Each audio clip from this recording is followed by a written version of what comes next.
ആഗോള അയ്യപ്പ സംഗമത്തിലെ കണക്കുകളിൽ തിരുവിതാംകൂർ ദേവസ്വം ബോർഡിന്റെ വീഴ്ച സംബന്ധിച്ച് പ്രസിഡന്റ് കെ ജയകുമാർ ഓഡിറ്റർക്ക് ബോർഡ് കൃത്യമായി മറുപടി നൽകിയില്ല എന്നാണ് അദ്ദേഹത്തിന്റെ പ്രതികരണം. അതേസമയം കണക്കുകളിൽ തിരുവിതാംകൂർ ദേവസ്വം ബോർഡിന് അവ്യക്തതയുണ്ട്. സംഗമത്തിന്റെ നടത്തിപ്പ് കരാർ ഏറ്റെടുത്തത് ഊരാളുകൾ സൊസൈറ്റി കീഴിലുള്ള Indian institute of infrastructure and construction ആയിരുന്നു.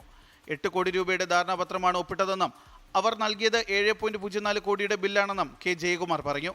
എന്നാൽ ദേവസ്വം ബോർഡ് 4.99 കോടി രൂപ മാത്രമേ നൽകൂ എന്ന് അവരെ അറിയിച്ചതായും ദേവസ്വം ബോർഡ് പ്രസിഡന്റ് വ്യക്തമാക്കി. അപ്പോൾ ഈ റെക്ടിഫിക്കേഷൻ അടിയന്തരമായി നടത്തണമെന്നാണ് ഇന്ന് ബോർഡ് തീരുമാനിച്ചത്. 27-ാം തീയതിയാണ് കേസ് വരുന്നത്.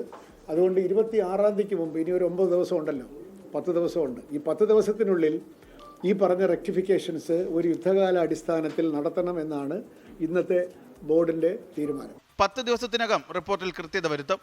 26-ന് പുതുക്കിയ റിപ്പോർട്ട് കോടതിയിൽ സമർപ്പിക്കും. ഇതിനായി ടാസ്ക് ഫോഴ്സ് രൂപീകരിച്ചെന്നും ബോർഡ് പ്രസിഡന്റ് പറഞ്ഞു.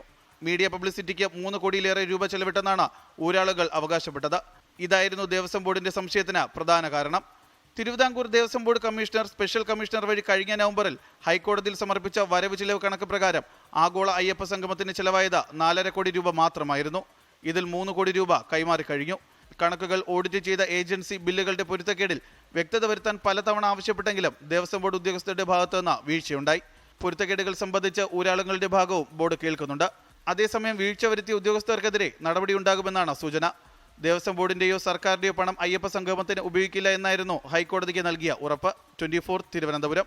ലോകത്തെവിടെയായാലും ഏത് സമയത്തും 24 വാർത്തകളും ഓഗ്മെന്റഡ് റിയാലിറ്റി പാക്കേജുകളും എക്സ്പ്ലെയിനറുകളും വിശദമായി കാണാൻ ഞങ്ങളുടെ യൂട്യൂബ് ചാനൽ നിങ്ങൾക്ക് സബ്സ്ക്രൈബ് ചെയ്യാം.